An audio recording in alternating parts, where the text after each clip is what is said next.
Hey there, Dad Hargrave from Marketing for Hippies, just walking down Spadina in Toronto. And I just wanted to record this little video because a conversation that happened during the workshop today, which was a workshop called the Niching Spiral, where I talk about niching and all of that.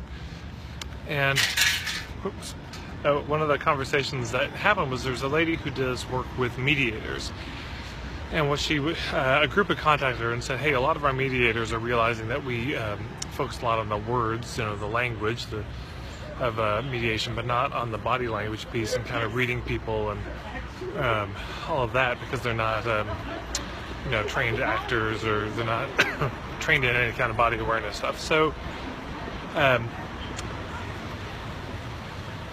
her write-up said basically, I gave this little fill in the blanks exercise, which is pretty useful for articulating what you do, and it says basically, you know how a lot of blank folks struggle with blank? Well, what I help them do is blank. So you're naming kind of the type of person, the problem they struggle with, and the result. And so she said, you know how a lot of mediators struggle with not being aware of body language, not being very attuned to that.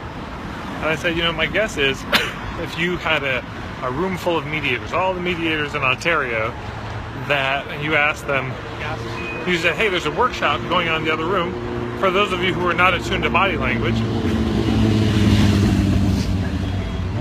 most people wouldn't go. Most of the mediators wouldn't go because they don't think they need it.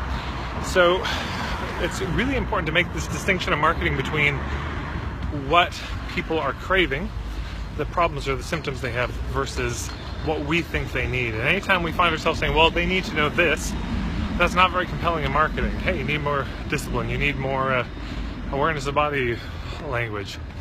Not so useful in marketing. So the question I asked her to sit with and to wonder about is,